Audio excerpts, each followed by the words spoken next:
Hello. গত ক্লাসে আমরা পড়ছিলাম ট্যাক্স ইয়ার পর্যন্ত। ট্যাক্স ইয়ার পর্যন্ত কর অব্যাহতি সেকশন 2 সাবসেকশন 26 অব্যাহতি মানে হলো যেখানে কর আরোপ করা হবে না, কর থেকে মুক্তি, এক্সেমটেড ফ্রম ট্যাক্স। কোনো ব্যক্তিকে নিম্নবর্ণিত সুবিধা প্রদানের মাধ্যমে এই আইনের অধীনে উদ্ভূত কোনো কর দায় হইতে আংশিক বা সম্পূর্ণরূপে মুক্ত করা, যথা যেমন হয়তো রেয়াত থাকে, অবকাশ থাকে, অব্যাহতি থাকে, এটাকেও অব্যাহতি বলে। হ্রাসকৃত হারে কর পরিশোধ, সেটাকেও অব্যাহতি বলে। যেমন হ্রাসকৃত হার কেমন, 15% ট্যাক্স দিতে হয়। যেমন কিছু গার্মেন্টস সেক্টর আছে, এক্সপোর্ট ওরিয়েন্টেড ইন্ডাস্ট্রি আছে, যাদেরকে ট্যাক্স রেট হলো কম, রিডিউস ট্যাক্স রেট। এগুলো নর্মালি কোম্পানির ট্যাক্স রেট তো আমরা জানি 27.5%, আর লিস্টেড কোম্পানি হলে 20%, আর ব্যাংকিং কোম্পানি হলো 37.5%। ওগুলোর ক্ষেত্রে হ্রাসকৃত হারের রেট প্রযোজ্য আলাদাভাবে, সেটা বোঝানো হয়েছে। মোট আয় পরিগণনা হইতে কোনো আয় বাদ দেওয়া। যেমন আমরা এখন জানি যে আমাদের যা মোট আয় হয়, সেই আয় থেকে 3,50,000 টাকা পর্যন্ত আমরা বাদ দিতে পারি, সেটা হলো অব্যাহতিপ্রাপ্ত অব্যাহতিপ্রাপ্ত ইনকাম। তাহলে কর অব্যাহতি অর্থ কোনো ব্যক্তি নিম্নবর্ণিত সুবিধা প্রদানের মাধ্যমে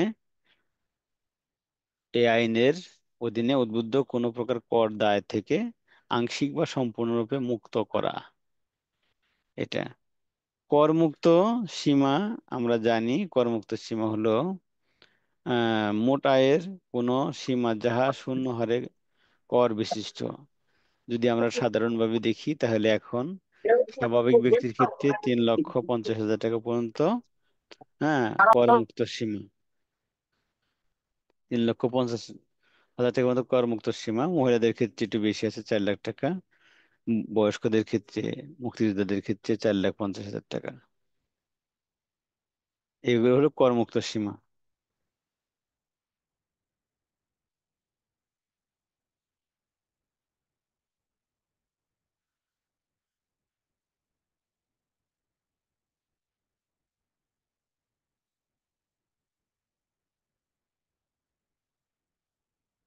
কোম্পানি আমরা জানি, কোম্পানি আইনে যে কোম্পানির সংজ্ঞা দেওয়া আছে সেটা অনুসারে কোম্পানি আমরা বুঝি।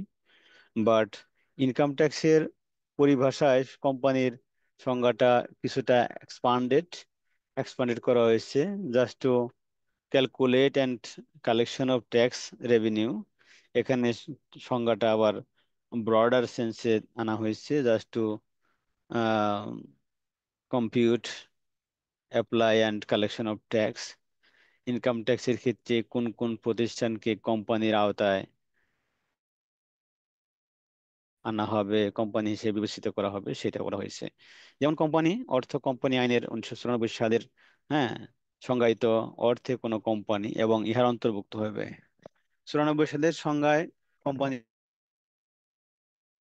আইনের সংজ্ঞায় যেগুলো আছে সেগুলো তো আসবেই। এছাড়াও নিম্নের নিম্নের প্রতিষ্ঠানগুলো, অর্গানাইজেশনগুলো কোম্পানির অন্তর্ভুক্ত হবে। যেমন বিদেশি কোনো প্রতিষ্ঠানের liaison office, representative office, branch office company হিসেবে বিবেচিত হবে, যদিও ওটা আমাদের দেশে রেজিস্টার না, কোম্পানি আইনের আওতায় রেজিস্ট্রেশন নাই। যে কোনো বিদেশি সত্তা বা বিদেশি স্থায়ী কোনো প্রতিষ্ঠান, বিদেশি কোনো সত্তা কিংবা বিদেশি, হ্যাঁ, ব্যক্তির স্থায়ী কোনো প্রতিষ্ঠান কোম্পানি হিসেবে বিবেচিত হবে।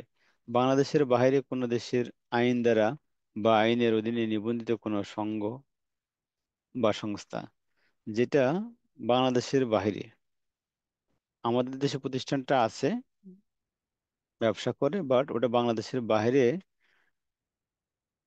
ওই দেশের আইন দ্বারা নিবন্ধিত কোনো সংঘ বা সংস্থা, তাহলে ওটাকে কোম্পানি হিসেবে বিবেচিত করতে হবে।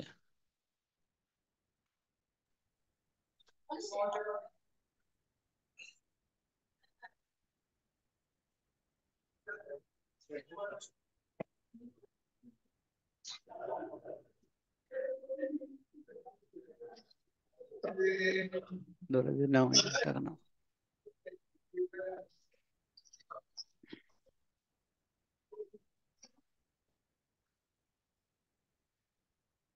যে কোনো ব্যাংক, বীমা বা আর্থিক প্রতিষ্ঠান কোম্পানি হিসেবে বিবেচিত হবে। যে কোনো শিল্প, বাণিজ্য সংগঠন, ফাউন্ডেশন, সমিতি, যে কোনো শিল্প, বাণিজ্য সংগঠন, ফাউন্ডেশন, সমিতি, সমবায় সমিতি, যে কোনো শিক্ষা প্রতিষ্ঠান কোম্পানি হিসেবে বিবেচিত হবে। এই যে আমরা এখানে সংজ্ঞায় কোম্পানি হিসেবে নিয়ে আসতেছি, এর মানেটা কি?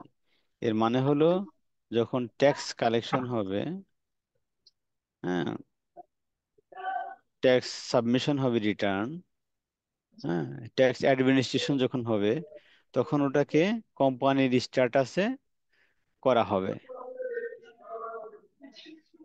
কোম্পানির যেভাবে অ্যাসেসমেন্ট করা হয়, নোটিশ দেওয়া হয়, দায়বদ্ধ করা হয়, দায়িত্ব দেওয়া হয়, ঠিক সেভাবে দায়িত্ব দেওয়া হবে। যেমন আমরা দেখলাম যে শিল্প প্রতিষ্ঠান, বাণিজ্য সংগঠন, ফাউন্ডেশন, সমিতি, সমবায় সমিতি এবং যে কোনো শিক্ষা প্রতিষ্ঠানও কোম্পানি হিসেবে বিবেচিত হবে। এনজিও বিষয়ক ব্যুরো, মাইক্রো ক্রেডিট রেগুলেটরি অথরিটির সহিত নিবন্ধিত কোনো প্রতিষ্ঠানকেও কোম্পানি হিসেবে বিবেচিত হবে। কোনো ফার্ম, ব্যক্তি সংঘ, জয়েন্ট ভেঞ্চার, ব্যক্তিবর্গের সংগঠন গঠিত হোক না কেন, যদি উক্তরূপ ব্যক্তিবর্গের কোনো কোম্পানি, কেউ কোনো কোম্পানি আইনের সংজ্ঞায় কোনো কোম্পানি বা বিদেশি সত্তা হয়। এই মান্নান, আপনি মিউট মিউট করেন, আপনি গল্প করতেছেন ক্লাসে বসে।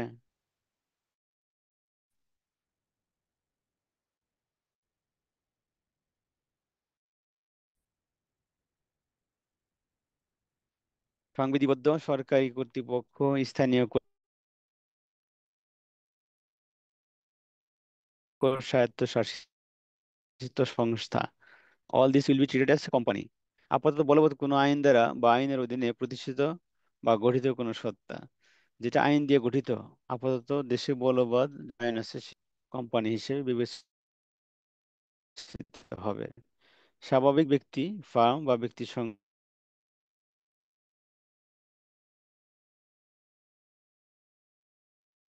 ট্রাস্ট, যেটা ট্রাস্ট, হিন্দু, অবিভক্ত পরিবার ও তহবিল ব্যতীত সকল সত্তা কোম্পানি হিসেবে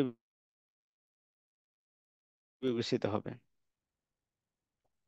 কোন আইন দ্বারা বা আইনের অধীনে নিগমিত নহে এরূপ কোন বিদেশি সংঘ, সংস্থা যাহা বোর্ড কর্তৃক সাধারণ বা বিশেষ আদেশ দ্বারা এই আইনের উদ্দেশ্যে প্রণয়নকল্পে কোম্পানি হিসেবে ঘোষিত হয়। হ্যাঁ, এটা স্বাভাবিকভাবে আইন দিয়ে ওটা কোম্পানি না, বাট যদি বোর্ড ওটাকে বলা হয়, বলে ঘোষণা করে যে, তাহলে আমরা এখানে যে দেখলাম যে কোম্পানি বলতে কি বোঝায়, এটা কিন্তু ট্যাক্স অ্যাডমিনিস্ট্রেশন পারপাসে এই প্রতিষ্ঠানগুলোকে ইনকাম ট্যাক্সের আওতায় কোম্পানি বলা হবে। বাট অন্য জায়গায় গিয়ে কিন্তু এদের কোম্পানি বললে হবে না।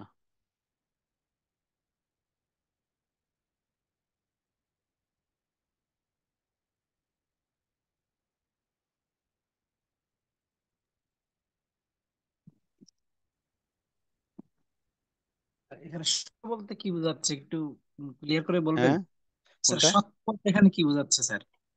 সত্তা, সত্তা শব্দ দিয়ে কি বোঝাচ্ছে স্যার? একটু বলবেন প্লিজ। সত্তা হলো এটা এনটিটি, এনটিটি কোন প্রতিষ্ঠান। সত্তাকে ইংরেজিতে বলা হয় এনটিটি। যেমন কোন প্রতিষ্ঠান কোম্পানিও না, বাট স্পেশাল একটা আইন দিয়ে গঠন করা হয়েছে, ওটা পার্লামেন্ট থেকে দিতে পারে, সেটাই হলো সত্তা, এনটিটি। কর্পোরেশন কোনটা নির্দিষ্ট পারপাজে করা হয়েছে, ওই যে স্পেশাল পারপাস ভেহিকেল নামে কোন একটা প্রতিষ্ঠান থাকে অনেক সময়, স্পেশাল পারপাস ভেহিকেল, কিংবা ওই কাজটা শেষ হয়ে গেলে ওটা আর থাকবে না, বাট আইন দেওয়া হয়েছে, সেগুলোকে সত্তা বলা হয়, যার থ্যাংক ইউ স্যার। অস্তিত্ব আছে। তা এখানে অ্যাসেসি ইন ডিফল্ট বলি আমরা ইংরেজিতে। এটার অর্থ কি? কোন ব্যক্তি যিনি এই আইন অনুযায়ী আইন অনুসারে যদি কোনো ব্যক্তি কর পরিশোধে ব্যর্থ হয়ে থাকেন, তাহলে সে হলো খেলাপি করদাতা। কোন ব্যক্তি যিনি এই আইন অনুযায়ী খেলাপি করদাতা হিসেবে গণ্য হয়েছেন। এক হলো যে যদি কোনো ব্যক্তি ইনকাম ট্যাক্সের আইন অনুসারে তার উপরে যে কর আছে সেই করটা প্রদান করতে ব্যর্থ হয়, তাহলে খেলাপি করদাতা। আরেকটা হলো যে এই আইনে হ্যাঁ আইন দিয়ে প্রমাণিত হয় যে হি ইজ অ্যাসেসি ইন ডিফল্ট, তাহলে তাকে অ্যাসেসি ইন ডিফল্ট হিসেবে বিবেচিত করা হবে। যেমন আমরা বলছি এক সময়ে যে এই, যদি কোনো প্রতিনিধি থাকে, অন্য কোনো ট্যাক্স পেয়ারের প্রতিনিধি, যদিও তার ট্যাক্স না, বাট সে এজেন্ট কিংবা প্রতিনিধি হিসেবে কাজ করে, তাহলে সেও অন্যের ট্যাক্সের জন্য অ্যাসেসি ইন ডিফল্ট হইতে পারে। যেমন আরেকটা বলছি আমরা যে উইথহোল্ডিং ট্যাক্স যাদের করতে হয়, person responsible for payment, payment authority, তাদের ক্ষেত্রেও যারা যদি ট্যাক্স ঠিক মতো উইথহোল্ডিং না করে কিংবা উইথহোল্ড করে বাট জমা ঠিক মতো না দেয়, তাহলে তাদেরকেও অ্যাসেসি ইন ডিফল্ট করা যেতে পারে আইন দিয়ে। তারাও অ্যাসেসি ইন ডিফল্ট হিসেবে বিবেচিত হবে।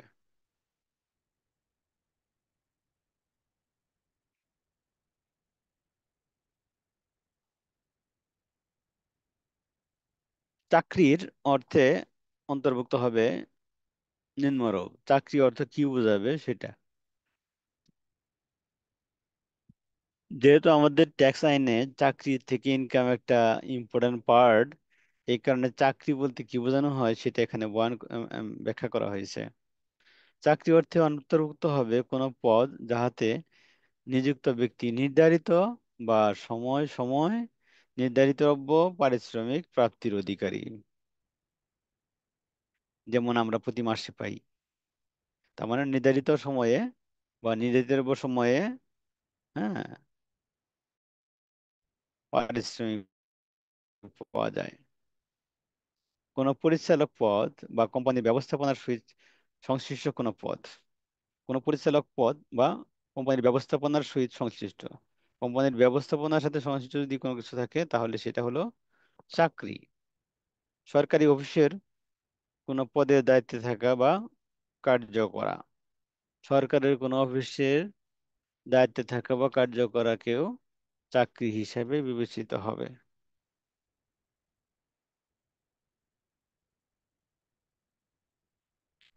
Trade trading account, profit and loss account, এটা বলতে কি বোঝানো হয়? এই সংজ্ঞাটা নতুন করে নিয়ে আসছে আর কি এই আইনে, আগে এটার সংজ্ঞা ছিল না। অ্যাকাউন্টিং নর্মস প্র্যাকটিসে যেটা ছিল সেটাকেই ট্রেডিং অ্যাকাউন্ট বা প্রফিট অ্যান্ড লস অ্যাকাউন্ট হিসেবে বিবেচিত করতো। এখানে শুধু কিছুটা স্পেসিফিকেশন করে দিচ্ছে।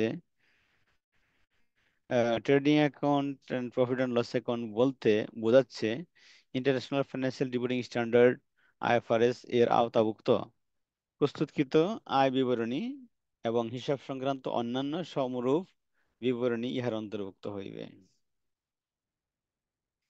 ট্রেডিং অ্যাকাউন্ট এবং প্রফিট অ্যান্ড লস অ্যাকাউন্ট বলতে বোঝাবে হলো international accounting standard IFRS follow করে প্রস্তুতকৃত আয়ের বিবরণী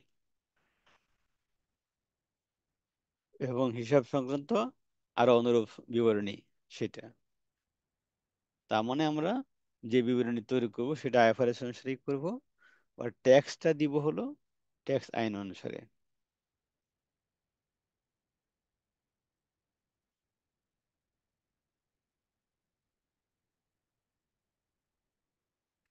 ট্রাস্ট, আমরা জানি ট্রাস্ট অ্যাক্ট আছে আমাদের দেশে, ট্রাস্ট অ্যাক্ট 1882, এর অধীনে গঠিত ট্রাস্ট এবং স্পেসিফিক রিলিফ অ্যাক্ট 1877 এর সংজ্ঞায়িত ট্রাস্টের অন্তর্ভুক্ত হইবে।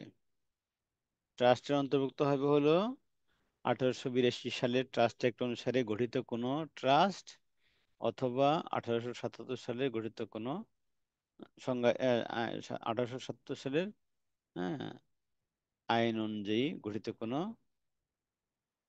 ট্রাস্ট।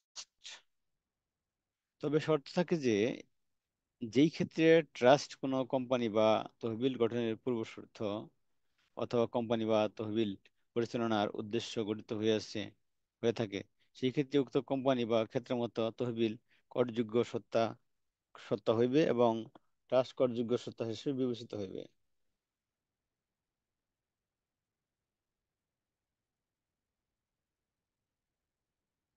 ট্রাস্ট যদি কোনো কোম্পানি কিংবা কোনো কোম্পানি পরিচালনা কিংবা তহবিল পরিচালনার উদ্দেশ্যে ট্রাস্ট ফর্ম করা হয়, তাহলে সেটা করযোগ্য সত্তা হিসেবে বিবেচিত হবে।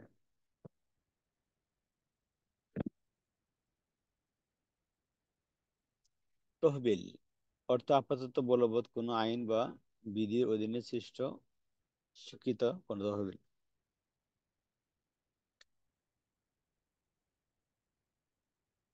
ফান্ড, তহবিল মানে হলো ফান্ড। যেমন ট্রাস্ট অ্যাক্ট অনুসারে গঠিত কোনো তহবিলকে তহবিল বলা হবে বা ফান্ড বলা হবে।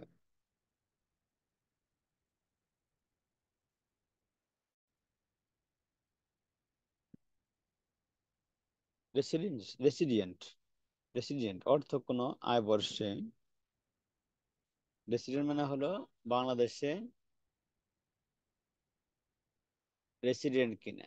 রেসিডেন্সিয়াল স্ট্যাটাস নির্ধারণ করা হয় বাংলাদেশে কতদিন সে স্টে করছে, সেটা না, রেসিডেন্সিয়াল স্ট্যাটাসটা কখনোই নাগরিকত্ব দিয়ে নির্ধারণ করা হয় না। এখন বাংলাদেশের নাগরিক বলে যে সে রেসিডেন্ট হবে তা কিন্তু না। ইনকাম ট্যাক্সের আওতায় রেসিডেন্ট মানে হলো কোনো ব্যক্তিকে বাংলাদেশে কোনো ইনকাম ইয়ারে নির্দিষ্ট সময় থাকতে হবে এবং এই থাকার উপরেই নির্ভর করবে সে রেসিডেন্ট অর নন রেসিডেন্ট।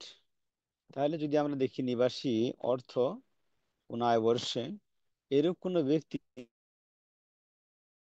যিনি নিম্নবর্ণিত সময়ে বাংলাদেশে অবস্থান করেন। নিবাসী হলো এরূপ কোনো ব্যক্তি যে নিম্নবর্ণিত সময়ে আমরা বার্থ বাংলাদেশে সার্টিফিকেট তো অবস্থান আগে করে। ঠিক শুরু করা বুঝছেন। বার্থ সার্টিফিকেট তো সংস্কার ইয়ে হয়েছে, রিফর্ম হয়েছে এখানে। বাংলা আনছেন, বাংলা ভার্সন। তাহলে ধারাবাহিক অথবা উক্ত বর্ষে সমষ্টিকভাবে ন্যূনতম 183 দিন বাংলাদেশে থাকতে হবে। যদি কোনো ব্যক্তি কোনো অর্থ বৎসরে আয় বৎসরে বাংলাদেশে 183 দিন অথবা এর বেশি থাকে, তাহলে সে বাংলাদেশে রেসিডেন্ট ফর দ্যাট ইনকাম ইয়ার। উক্ত বর্ষে ধারাবাহিকভাবে সমষ্টিগতভাবে মোট 90 দিন।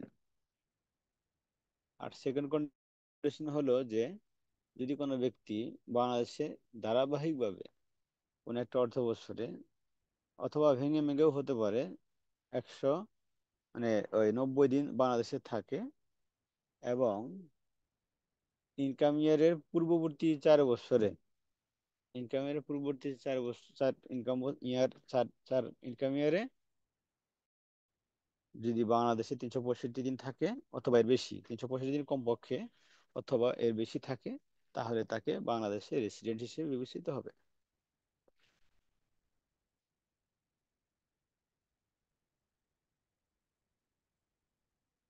এখন এখানে যে জিনিসটা আলোচনা করলাম সেটা হলো, এটা প্রথমটা হলো যদি কেউ 183 দিন বাংলাদেশে থাকে তাহলে এই কন্ডিশনে যথেষ্ট, বাংলাদেশে সে রেসিডেন্ট হয়ে যাবে। আর দ্বিতীয় কন্ডিশন হলো যে সে বাংলাদেশে আয় বর্ষে কমপক্ষে 90 দিন অথবা এর বেশি থাকতে হবে। এটা একটা কন্ডিশন। সেকেন্ড কন্ডিশন হলো আয় বর্ষের ইমিডিয়েট পূর্ববর্তী 4 বছরে বাংলাদেশে ওই ব্যক্তিকে 365 দিন অথবা এর বেশি থাকতে হবে। তাহলে এই দুইটা কন্ডিশন যারা ফুল করবে তারাও বাংলাদেশে রেসিডেন্ট। দুইটা কন্ডিশন কি? আয় বর্ষে কমপক্ষে 90 দিন অথবা এর বেশি বাংলাদেশে থাকতে হবে এবং আয় বর্ষের ইমিডিয়েট পূর্ববর্তী 4 বছরে 365 দিন অথবা এর বেশি বাংলাদেশে থাকতে হবে, তাহলে সে রেসিডেন্ট হবে। এখানে 90 দিন প্লাস এবং 365 দিন প্লাস, এটা দুইটাই একসাথে ফুলফিল করতে হবে, তাহলে সে রেসিডেন্ট হবে। কোনো হিন্দু অবিভক্ত পরিবার, ফার্ম বা ব্যক্তিসংঘ যার নিয়ন্ত্রণ বা ব্যবস্থাপনা কার্যাদি সম্পূর্ণরূপে বাংলাদেশে। কোনো হিন্দু অবিভক্ত পরিবার, ফার্ম, ব্যক্তিসংঘ যার নিয়ন্ত্রণ সম্পূর্ণরূপে বাংলাদেশে। কোনো বিদেশি কোম্পানি বা অন্য কোনো কোম্পানি যাহার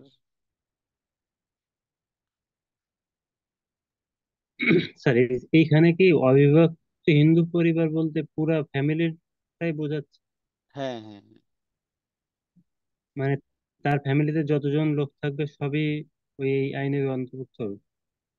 ওরা ট্যাক্স দেয় তো হিসেবে, ওই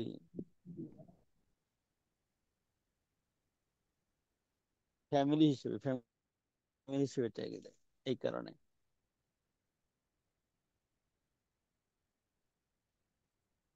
ওকে। ফ্যামিলি হিসেবে ট্যাক্স দেয়, ফ্যামিলি হিসেবে ট্যাক্স স্ট্যাটাস নির্ধারণ করা হয়। ঠিক আছে, আমি এখন ওই 5 মিনিট ব্রেক নিব, বুঝছেন? আমি বাসায় পৌঁছে একটু উঠে নেই।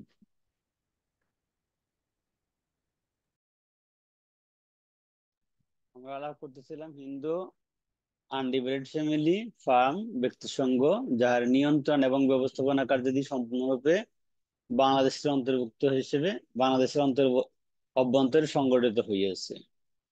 তাহলে হিন্দু আনডিভাইডেড ফ্যামিলি, ফার্ম, ব্যক্তিসংঘের ক্ষেত্রে যাহার নিয়ন্ত্রণ এবং ব্যবস্থাপনা সম্পূর্ণরূপে বাংলাদেশের অভ্যন্তর থেকে সম্পূর্ণ হয়েছে বলে বিবেচিত হবে, সেগুলো হলো বাংলাদেশে রেসিডেন্ট। কোন বাংলাদেশি কোম্পানি বা অন্য কোনো কোম্পানি যাহার নিয়ন্ত্রণ ও ব্যবস্থাপনা কার্যাদি সম্পূর্ণরূপে উক্ত বর্ষে বাংলাদেশের অভ্যন্তরে সংগঠিত হইয়াছে। কোন ট্রাস্ট, তহবিল, সত্তা বা আইনের দ্বারা সৃষ্ট কৃত্রিম ব্যক্তি সত্তা যাদের সৃষ্টি বাংলাদেশে বলবৎ কোন আইনের অধীনে হইয়াছে, যার নিয়ন্ত্রণ এবং ব্যবস্থাপনা কার্যাদি সম্পূর্ণরূপে উক্ত বর্ষে বাংলাদেশের অভ্যন্তরে সংগঠিত হয়েছে। তাহলে আমরা যদি এটাকে সামারি করি, দেখি যে এই হিন্দু আনডিভাইডেড ফ্যামিলি, ফার্ম এবং ব্যক্তি সংঘের ক্ষেত্রে control and management of affairs of the concern have to be fully from Bangladesh. In case of Bangladeshi company or other company, the control and management of whose affairs also should be from Bangladesh for that year. এবং in any other case like trust, তহবিল or other artificial judicial person or other legal entity, তাদের ক্ষেত্রেও তাদের control এবং ব্যবস্থাপনাটা সম্পূর্ণরূপে বাংলাদেশ থেকে হতে হবে, তাহলে তারা বাংলাদেশে রেসিডেন্ট হিসেবে বিবেচিত হবে। এগুলো তো ধরেন আগের মতোই সব আছে, শুধুমাত্র ওই 183 নতুন করতে, 182 183 করতে, এই তো ওই জায়গায় একটু করতে হবে।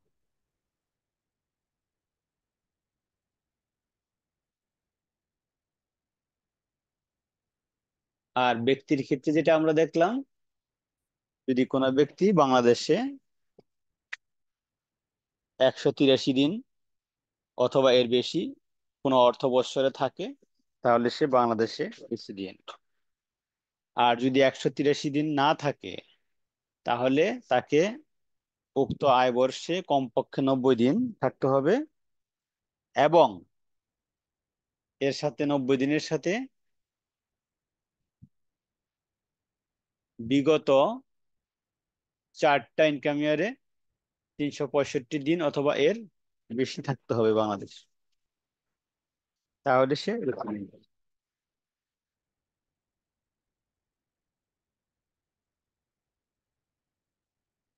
ক্লিয়ার? যতটুকু আলাপ করলাম।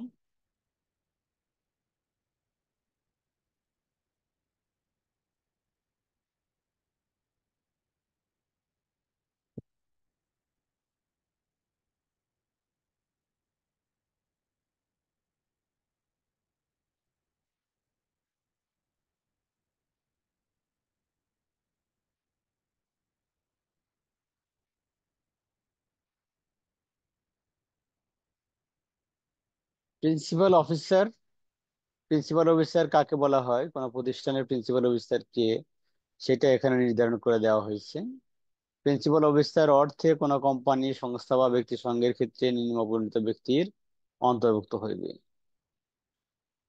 কে কে?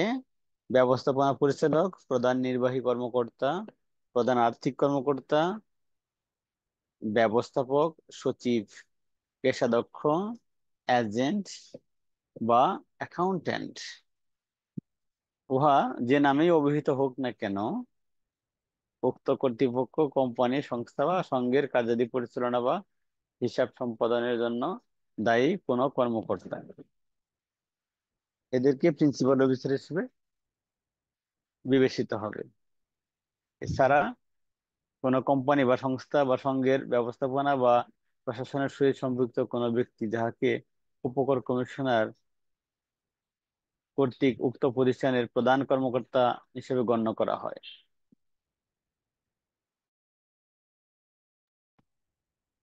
এছাড়াও যদি উপকর কমিশনার কোনো ব্যক্তিকে প্রধান কর্মকর্তা হিসেবে বিবেচনা করে, তাহলে সে প্রধান কর্মকর্তা হিসেবে বিবেচিত হবে।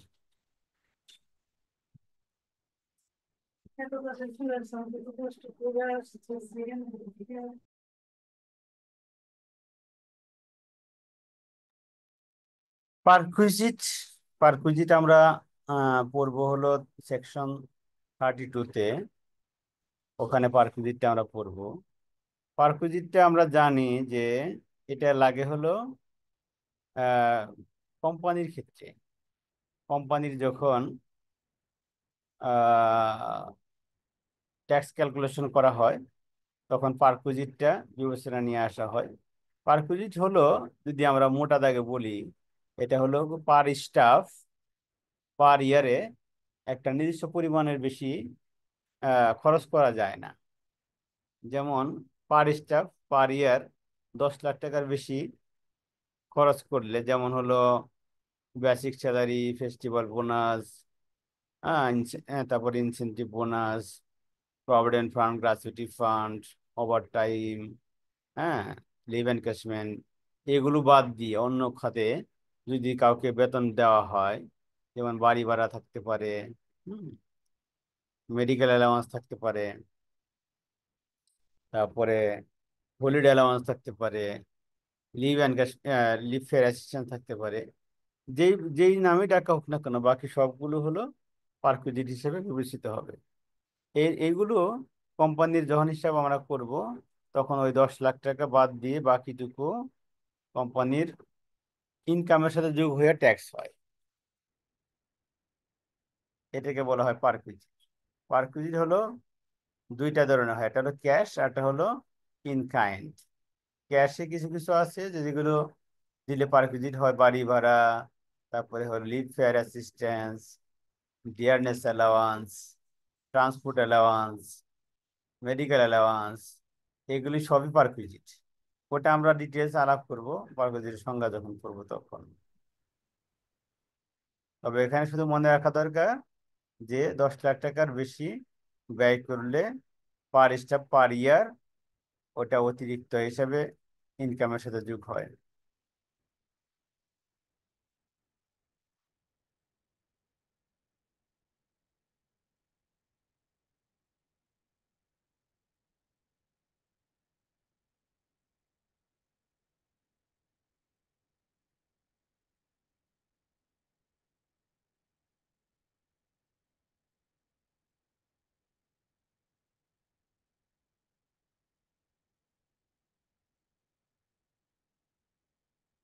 বাজার মূল্য অর্থ কি?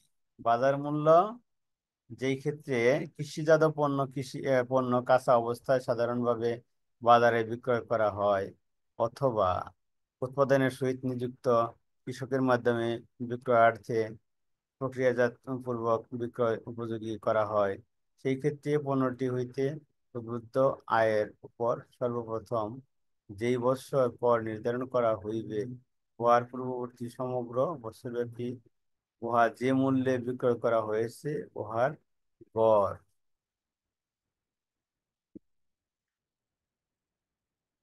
প্যান্টটা করে দিতে হবে।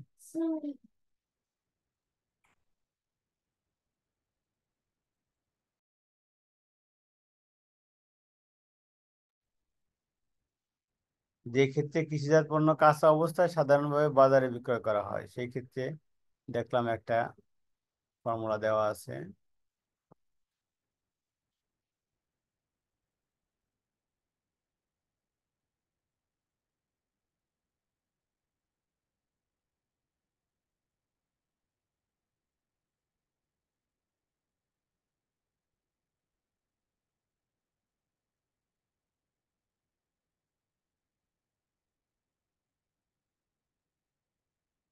আর যে ক্ষেত্রে উক্ত কৃষিজাত পণ্য সাধারণত কাঁচা অবস্থায় বাজারে বিক্রয় করা না হইয়া থাকে সেই ক্ষেত্রে নিম্নবর্ণিত অর্থের সমষ্টি।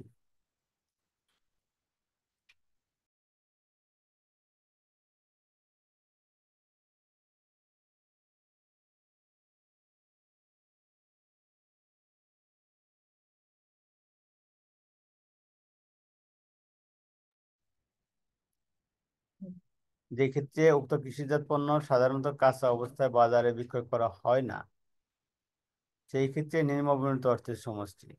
চাষাবাদ ব্যয়, উৎপাদিত ফসল যে ভূমিতে জন্মায় উক্ত ভূমি উন্নয়ন কর বা ভাড়া উপকর কমিশনার কর্তৃক কৃষি পণ্য হিসাবে বিবেচিত ও তার্কিক পণ্যের বিক্রয় মূল্যের উপর পরিস্থিত বিবেচনাক্রমে যুক্তিসঙ্গতভাবে নির্ধারিত মুনাফার হার।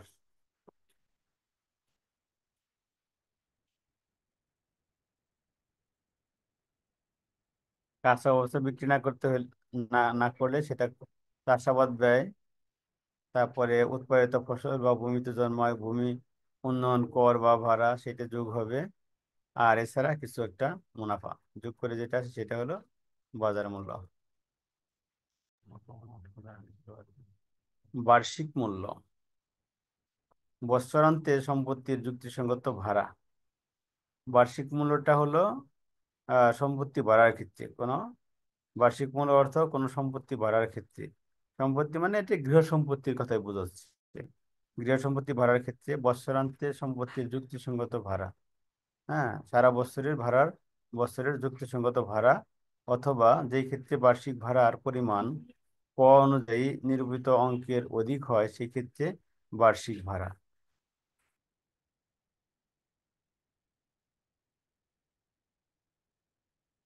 মূল কথা হলো যেটা বেশি সেটা annual value, the reasonable value of the property for the year. Reasonable value, এই রিজনেবল ভ্যালুটা বিভিন্নভাবে নির্ধারণ করা যেতে পারে। মার্কেট সার্ভে, সিটি কর্পোরেশনের যে হোল্ডিং ট্যাক্স নেয় সেটা হইতে পারে রেফারেল ভ্যালু। তারপরে যদি বাড়িটা ভাড়া দেওয়া হয় অ্যাকচুয়াল ভাড়া, যদি অ্যাকচুয়াল ভাড়াটা রিজনেবল ভাড়ার থেকে বেশি হয় তাহলে অ্যাকচুয়াল রেন্টাল ভ্যালু হলো অ্যানুয়াল ভ্যালু, যদি অ্যাকচুয়ালটা কম হয় তাহলে রিজনেবল ভ্যালু। যাই হোক, যেটা বেশি সেটা।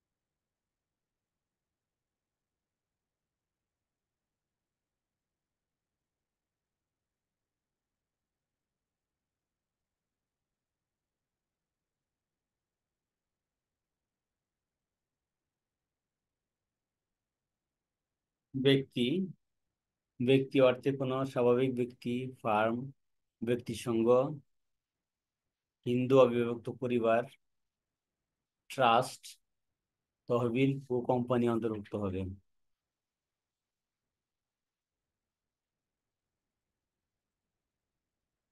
ইনকাম ট্যাক্সে ব্যক্তি বলতে সবাইকে বোঝায়। স্বাভাবিক ব্যক্তি, ফার্ম, ব্যক্তিসংঘ, পরিবার, অবিভক্ত পরিবার, ট্রাস্ট, তহবিল, কোম্পানি। আমরা কিন্তু কোম্পানির সংজ্ঞাটাও আবার আলাদা পড়লাম। তাহলে বুঝলাম যে ব্যক্তি কোম্পানি, বাট কোম্পানি ব্যক্তি নাও হইতে পারে। ব্যক্তি includes company, but company may not include person.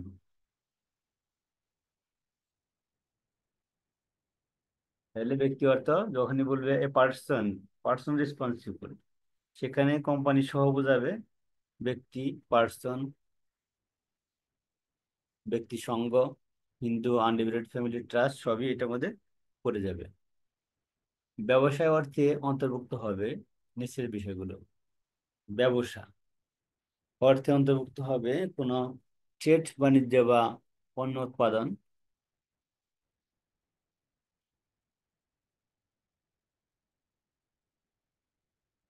কোনো ট্রেড বাণিজ্য বা পণ্য উৎপাদন ধর্মী কোনো ঝুঁকি গ্রহণ, লাভজনক বা অলাভজনক কোনো সত্তার পণ্য বা সেবার বিনিময়, কোনো পেশার বা বৃত্তি, কোনো পেশা বা বৃত্তি। All this will be treated as trade, ব্যবসা। ব্যবসা বলতে তাহলে আমরা কি বুঝবো? যে আমরা যখন ক্যালকুলেশন করব ইনকাম ফ্রম বিজনেস আর বিজনেস ইনকাম, বিজনেস ইনকাম বুঝতে গেলে তো আগে বিজনেসটা বুঝতে হবে। তাহলে বিজনেস বলতে আমরা বুঝবো কোনো ট্রেড বাণিজ্য পণ্য উৎপাদন, কোনো ট্রেড বাণিজ্য পণ্য উৎপাদন ধর্মী কোনো ঝুঁকি গ্রহণ বা কর্ম প্রচেষ্টা, লাভজনক অলাভজনক কোনো সত্তার পণ্য বা সেবার বিনিময়, লাভজনক হোক বা অলাভজনক হোক কোনো সত্তার পণ্য বা সেবার বিনিময়। আর যে কোনো পেশা বা বৃত্তি, যে কোনো প্রফেশন অথবা প্রফেশনটাও এটা ব্যবসার মধ্যে পড়বে।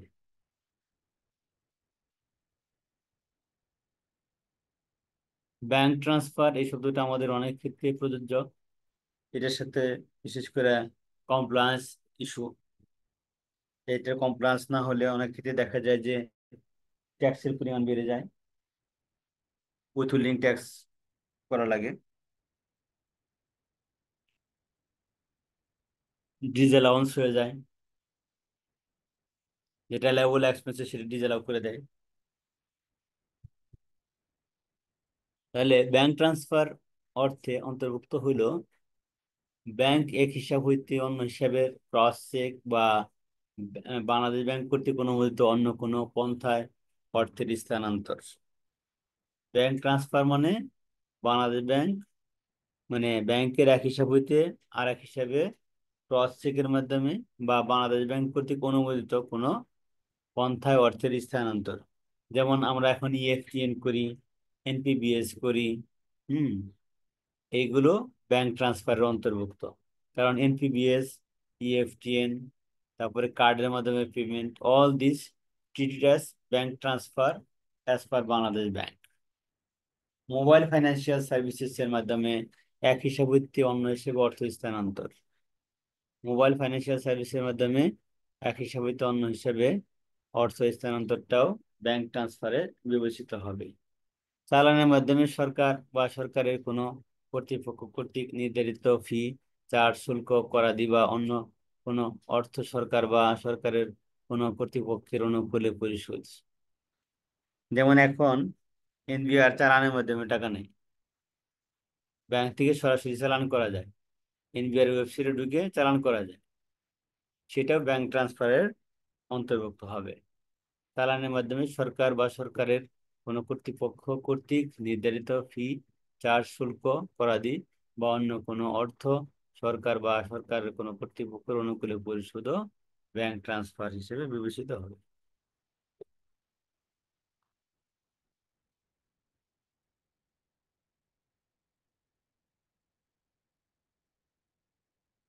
ক্যাপিটাল অ্যাসেট, মূলধনী সম্পত্তি।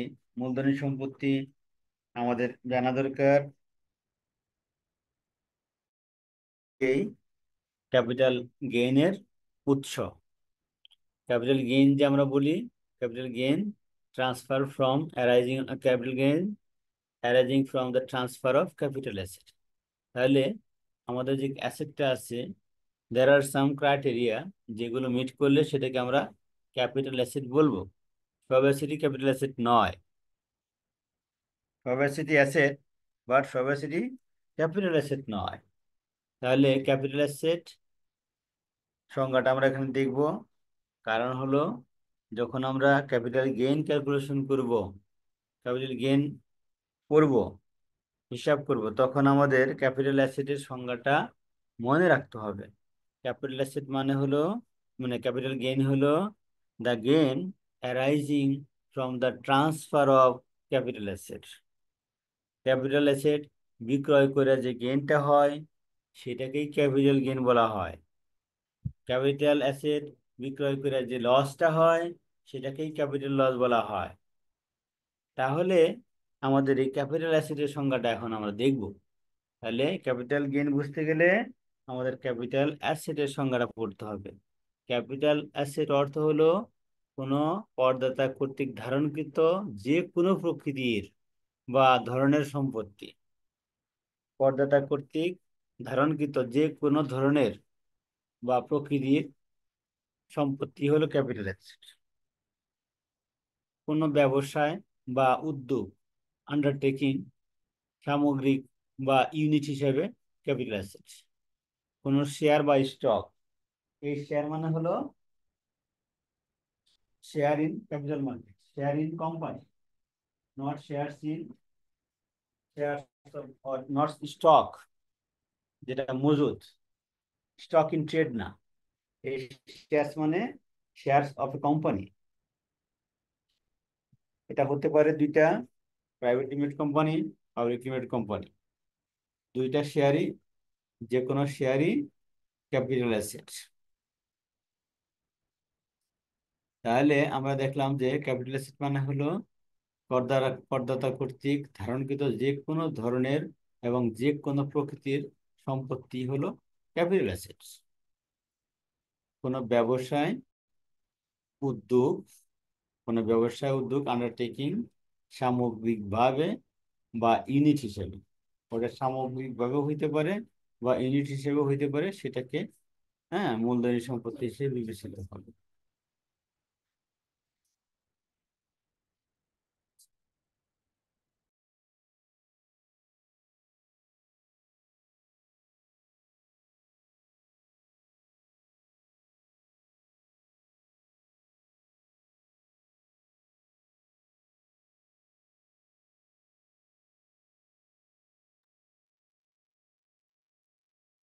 আর কোন শেয়ার বা স্টকও ক্যাপিটাল অ্যাসেট হিসেবে বিবেচিত হবে। এই শেয়ার মানে হলো, আর এই স্টক মানে হলো stock in share market, capital stock এক্সচেঞ্জের স্টক, আর প্রাইভেট লিমিটেড কোম্পানির স্টক। নিম্ন বর্ণিত বিষয়সমূহ ইহার অন্তর্ভুক্ত হইবে না। নিম্নের বিষয়গুলো এটা সম্পত্তির অন্তর্ভুক্ত হবে না, মূলধনী সম্পত্তির অন্তর্ভুক্ত হবে না। কি কি? করদাতার ব্যবসায়ের উদ্দেশ্যে ধারণকৃত কোনো মজুদ বা ভোগ্য পণ্য বা কাঁচামাল। করদাতার ব্যবসায়ের জন্য যে মজুদ, কাঁচামাল বা ভোগ্য পণ্য রাখবে সেটা মূলধনী সম্পত্তি হিসেবে বিবেচিত হবে না। করদাতার ব্যক্তিগত ব্যবহার্য দ্রব্যাদি যেমন অস্থাবর সম্পত্তি অর্থে, করদাতার ব্যক্তিগত ব্যবহার্য সামগ্রী যেমন অস্থাবর সম্পত্তি অর্থে অন্তর্ভুক্ত পরিধেয় কাপড়, স্বর্ণালংকার, আসবাবপত্র, ফিকচার, কারুপণ্য, যন্ত্রপাতি, যানবাহন, যাহা করদাতা কর্তৃক বা তাহার উপর নির্ভরশীল পরিবারের কোনো সদস্য কর্তৃক কেবল ব্যক্তি প্রয়োজনে ব্যবহার করা হয়, তাহার ব্যবসায়ের উদ্দেশ্যে ব্যবহার করা হয় না। এটা ব্যক্তির প্রয়োজনে ব্যবহার করা হয়, বাট ব্যবসায়ের প্রয়োজনে এটা ব্যবহার করা হয় না যদি কোনো গাড়ি। তাহলে আমরা দেখলাম যে নিম্নের সম্পত্তিগুলো মূলধনী সম্পত্তির অন্তর্ভুক্ত হবে না। সেটা হলো করদাতার ব্যবসায়ের কোনো মজুত পণ্য, হ্যাঁ, ভোগ্য পণ্য কিংবা কাঁচামাল, স্টক ইন ট্রেড, এছাড়া ব্যক্তিগত ব্যবহার্য জিনিস যেগুলো ইমুভেবল, মানে মুভেবল প্রপার্টি, ব্যক্তিগত ব্যবহার্য মুভেবল প্রপার্টি লাইক পরিধেয় কাপড়, স্বর্ণালঙ্কার, আসবাবপত্র, পিকচার, কারুপণ্য, যন্ত্রপাতি, গাড়ি, যেটা করদাতা নিজে ব্যক্তিগত ব্যবহারের জন্য ব্যবহার করেন, অথবা করদাতার ডিপেন্ডেন্ট যারা, পরিবারের নির্ভরশীল যারা, তারা ব্যবহার করে, সেটা মূলধনী সম্পত্তি হিসেবে বিবেচিত হবে না। তাহলে যদি কোনো ব্যক্তি একটা গাড়ি বিক্রি করে, যে গাড়িটা কেনা হয়েছিল 43 লাখ টাকা দিয়ে, সেই গাড়িটা বিক্রি করতেছে এখন 50 লাখ টাকা, সেই গাড়িটা তার ফ্যামিলি মেম্বাররা ইউজ করতো, তাহলে এখানে ক্যাপিটাল গেইন কত হবে? একজন ব্যক্তি একটা গাড়ি কিনছিল 43 লাখ টাকা দিয়ে, সেটা এখন বিক্রি করতেছে 50 লাখ টাকা, তাহলে এটা ক্যাপিটাল গেইন কত হবে?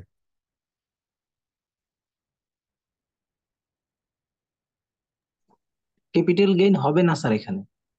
কেন হবে না? স্যার এটা তো ব্যক্তিগত গাড়ি। Yes, very good, very good, very good. ব্যক্তিগত ব্যবহার্য যেগুলো হলো মুভেবল, সেটা ক্যাপিটাল অ্যাসেট হিসেবে বিবেচিত হবে না। যেহেতু ক্যাপিটাল অ্যাসেট হিসেবে বিবেচিত হবে না, এই কারণে ক্যাপিটাল গেইনও হবে না।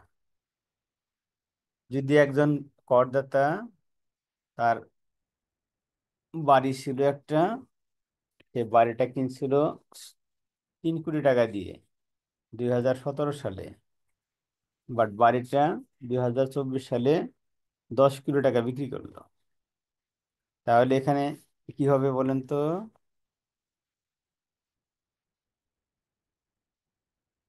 সে বাড়িতে সে নিজেও থাকতো, তার পরিবার সহ থাকতো।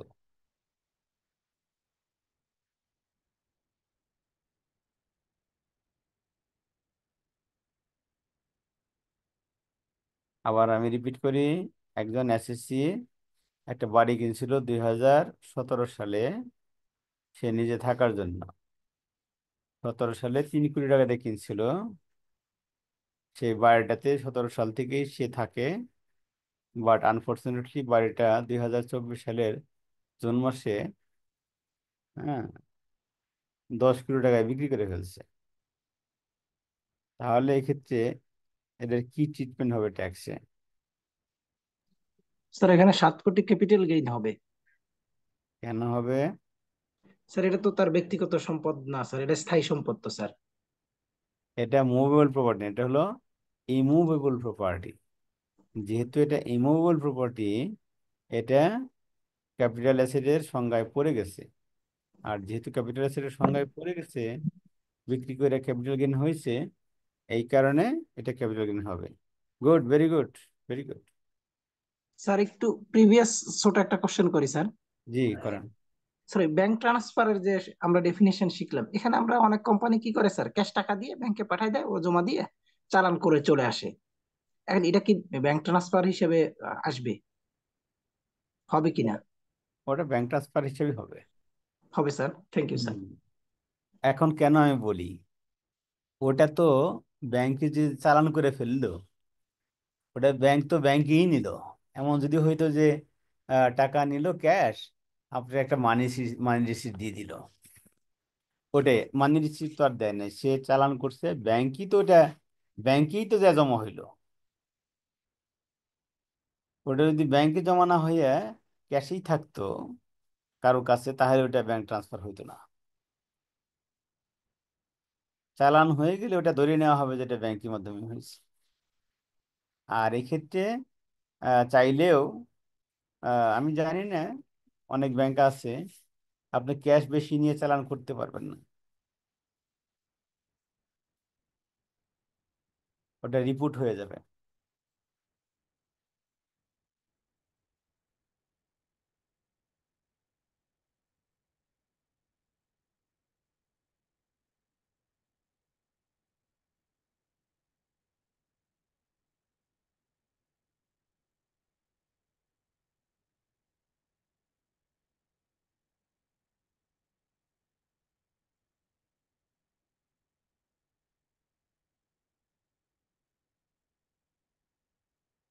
রয়্যালটি, এই রয়্যালটি শব্দটা আমাদের জানা দরকার আছে, এটার আমাদের অ্যাপ্লিকেশন আছে ভবিষ্যতে। রয়্যালটি অর্থ নিম্নবর্ণিত ভাবে অর্জিত হইতে পারে এরূপ কোনো প্রতিদান এবং মূলধনী আয়, হাতে প্রাপকের আয় হিসেবে গণ্য প্রতিদান ব্যতীত। রয়্যালটি অর্থ নিম্নবর্ণিত অর্জিত হইতে পারে এরূপ কোনো প্রতিদান, কনসিডারেশন, এবং মূলধনী আয় খাতে প্রাপকের আয় হিসেবে গণ্য প্রতিদান ব্যতীত। যদি মূলধনী আয় হয় তাহলে হবে না। রয়্যালটি হবে হলো মুনাফা জাতীয় আয়। তাহলে রয়্যালটি অর্থ নিম্নবর্ণিতভাবে অর্জিত হইতে পারে এরূপ কোনো প্রতিদান, নিম্নবর্ণিতভাবে অর্জিত হইতে পারে এরূপ কোনো প্রতিদান যেটা মূলধনী আয় হিসেবে বিবেচিত হবে না। এককালীন কোনো প্রতিদানও ইহার অন্তর্ভুক্ত হইতে পারে। যদি কোনো রয়্যালটি এককালীন পায় সেটাও হইতে পারে, বাট মূলধনী প্রাপ্তি হইলে হবে না। কি কি কি কি আছে এর মধ্যে? প্যাটেন্ট, শিল্প নকশা, ট্রেডমার্ক, মেধাস্বত্ব সম্পর্কিত অন্য কোনো সম্পত্তির অনুমোদিত লাইসেন্স সহ সকল সকল বা যে কোনো সত্য হস্তান্তরের করিবার মাধ্যম। প্যাটেন্ট, শিল্প নকশা বা ট্রেডমার্ক বা মেধাস্বত্ব সম্পর্কিত অন্য কোনো সম্পত্তির অনুমোদিত লাইসেন্স সহ সকল বা যে কোনো সত্য হস্তান্তর করিবার মাধ্যম। প্যাটেন্ট, শিল্প নকশা বা ট্রেডমার্ক বা মেধাস্বত্ব সম্পর্কিত অন্য কোনো সম্পত্তির ব্যবহার সংক্রান্ত তথ্য সরবরাহ করার মাধ্যমে।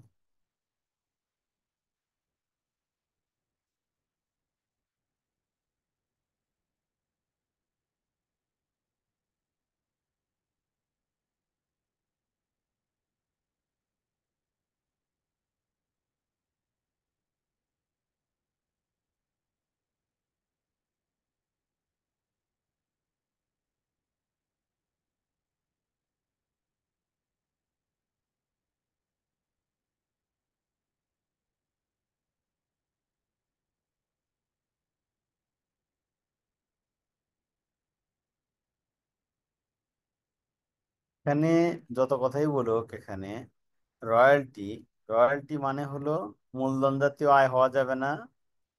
হ্যাঁ, এটা নিম্নের সম্পদগুলো থেকে প্রাপ্তি হইতে হবে, বা প্রাপ্তিটা একবারে হলেও অসুবিধা নেই, একবারে হলেও সেটাকে মূলধন রয়্যালটি হিসেবে বিবেচিত হবে। প্যাটেন্ট, টাকা পাওয়ার উৎসটা কি, কি কিসের কনসিডারেশন হিসেবে পাওয়া সেটা এখানে বলছে। সেটা প্যাটেন্ট হইতে পারে, শিল্প নকশা হইতে পারে, ট্রেডমার্ক হইতে পারে, মেধাস্বত্ব হইতে পারে। এটা লাইসেন্স, এগুলো লাইসেন্স হইতে পারে।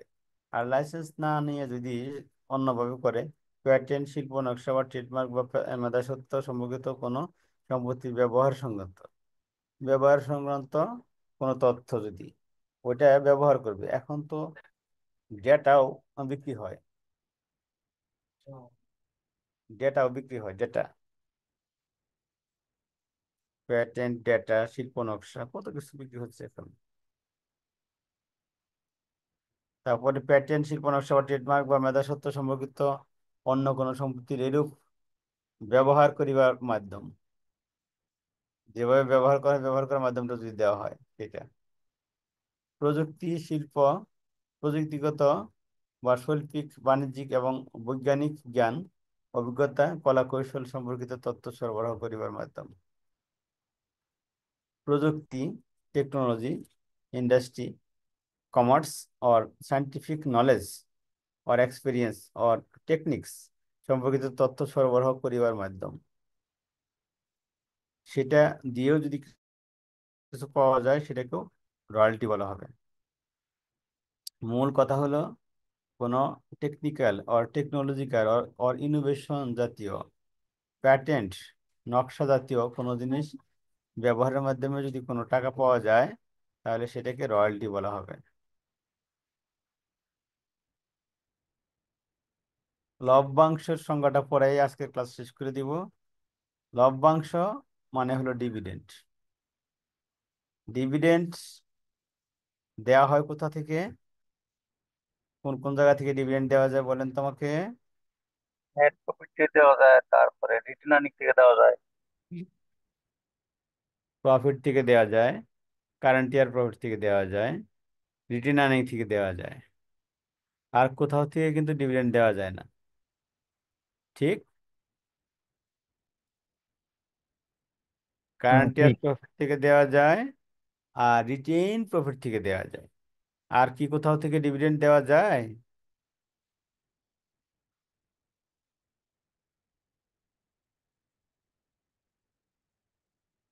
না, দেওয়া যায় না। তাহলে ডিভিডেন্ড দেওয়া যায় শুধুমাত্র প্রফিট থেকে আর রিটেন আর্নিং থেকে। কারেন্ট ইয়ার্স প্রফিট এবং রিটেন আর্নিং থেকে ডিভিডেন্ড দেওয়া যায়।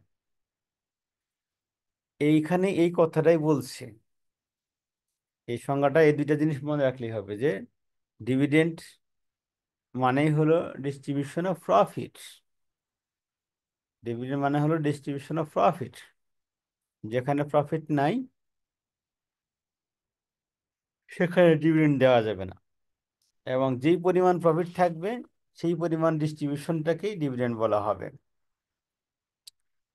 এই যে ক্যাপিটালাইজ হোক বা না হোক, মূলধারিত হোক বা না হোক, কোম্পানির শেয়ারহোল্ডারগণের মধ্যে পুঞ্জীবিত মুনাফার কোনো বিতরণ যদি এরূপ বিতরণের কারণে পরিসম্পদের বা রিজার্ভের বা আংশিক হ্রাস ঘটে, মূলধনীকরণ করা হোক বা না হোক, হ্যাঁ, ক্যাপিটালাইজ হইতেও পারে, নাও হইতে পারে।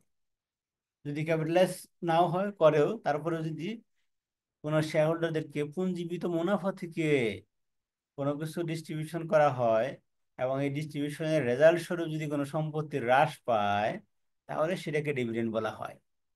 তার মানে দেখলাম যে ওই পরিমাণই পুঞ্জীবিত প্রফিট থেকে দিতে হবে। ডিভিডেন্ড দিতে হলে পুঞ্জীবিত প্রফিট থেকে দিতে হবে এবং তার কারণে সম্পদের হ্রাস পেতে হবে, তাহলে সেটাকে ডিভিডেন্ড বলা হবে। আরেকটা হলো মূলধনায়িত হোক বা না হোক, কোনো প্রকারের ডিবেঞ্চার, ডিবেঞ্চার স্টক অথবা ডিপোজিট সার্টিফিকেটের মাধ্যমে কোম্পানির শেয়ার হোল্ডারদের মধ্যে পুঞ্জীবিত মুনাফার কোনো বিতরণ। প্রথমটা বললাম হলো শেয়ার হোল্ডারদের মধ্যে, এটা হলো ইকুইটি শেয়ার হোল্ডার। পরেরটা হলো ডেট ডেট ডেট ডেট ওনার আর কি, ডিবেঞ্চার, ডিবেঞ্চার স্টক, এদের মাঝে যদি কোনো ডিস্ট্রিবিউশন করা হয় যেটা প্রফিট থেকে করা হয়, সেটা হলো ডিভিডেন্ড। এখন বলতে পারেন যে ডিবেঞ্চার হোল্ডার, ডিবেঞ্চার স্টকদেরকে প্রফিট দেওয়া হবে কেন, এটা তো ইন্টারেস্ট দেওয়া হবে। এখানে অনেক ক্ষেত্রে preferential share holder, preferential share এবং ডিবেঞ্চার স্টকের মধ্যে পার্থক্য করা যায় না। প্রিফারেন্স শেয়ার হোল্ডাররা ডিবেঞ্চারের মতোই টাকা পায়, বাট সেটাকে ইন্টারেস্ট বলা হয় না, সেটাকে বলা হয় ডিভিডেন্ড। ওই ক্ষেত্রেও যদি ডিভিডেন্ড দেওয়া হয় ডিবেঞ্চার স্টক ও ডিবেঞ্চার হোল্ডারদেরকে অথবা প্রিফারেন্স শেয়ার হোল্ডারদেরকে, বাট সেটা অবশ্যই রিটেইন প্রফিট থেকে দিতে হবে। যদি সেটা রিটেইন প্রফিট থেকে দেওয়া হয় তাহলে সেটা ডিভিডেন্ড।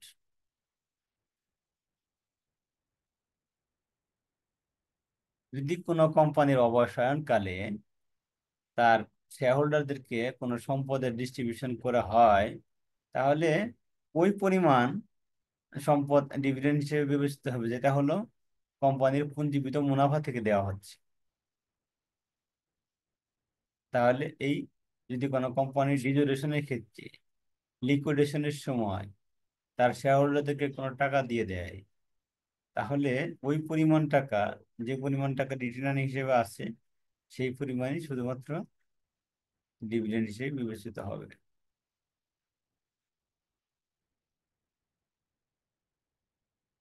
সিমিলারলি যদি কোনো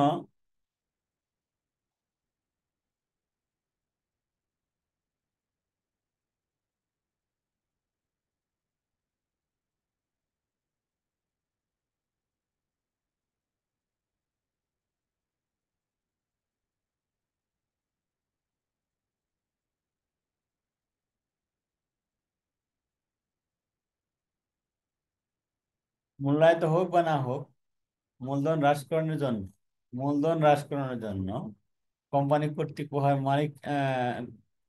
মালিকানাধীন পুঞ্জীভূত মুনাফা কোম্পানির শেয়ার হোল্ডারগণের মধ্যে বিতরণ। কোম্পানির মূলধন কমানোর জন্য যদি শেয়ার হোল্ডারদেরকে কোনো অ্যাসেট ডিস্ট্রিবিউশন করা হয়, তাহলে সেটাও ডিভিডেন্ড হবে আপ টু রিটেন আর্নিং পর্যন্ত। রিটেন আর্নিং এর বেশি হলে হবে না। যেটুকু রিটেন আর্নিং থেকে দেওয়া হয়েছে সেইটুকুই হলো ডিভিডেন্ড হিসেবে বিবেচিত হবে, অন্যটুকু না। যদি কোনো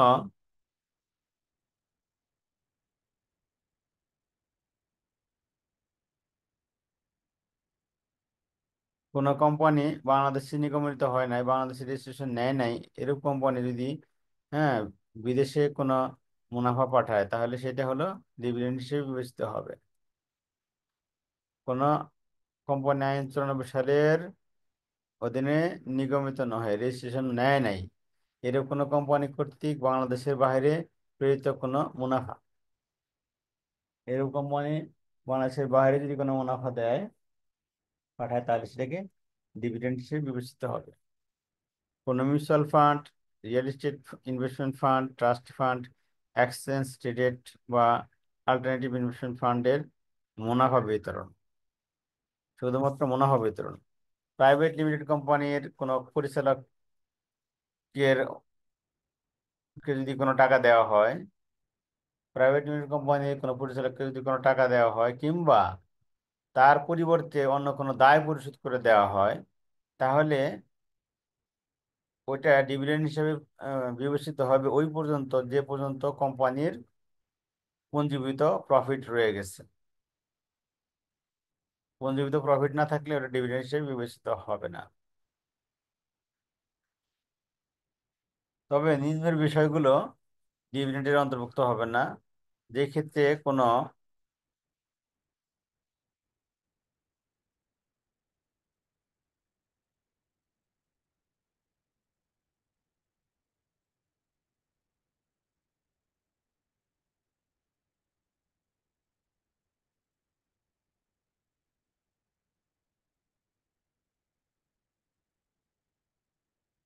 কোম্পানির অবসানকালে কোনো শেয়ারহোল্ডার বা ডিবেঞ্চার হোল্ডার কোম্পানির উদ্বৃত্ত পরিসম্পদে অংশীদারিত্বের অধিকারী নহে, সেই ক্ষেত্রে গ এবং ঘ অনুসারে অগ্রাধিকার শেয়ার যে কোনো শেয়ারের ক্ষেত্রে সম্পূর্ণ নগদ অর্থ আকারে বিতরণ অথবা ডিবেঞ্চার বা ডিবেঞ্চার থেকে দায়মোচন।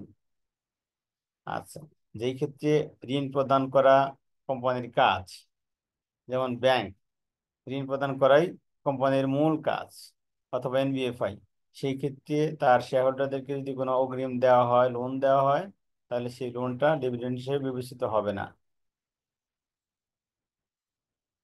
আর কোম্পানি কর্তৃক ইস্যুকৃত বোনাস শেয়ার ডিভিডেন্ডের অন্তর্ভুক্ত নয়।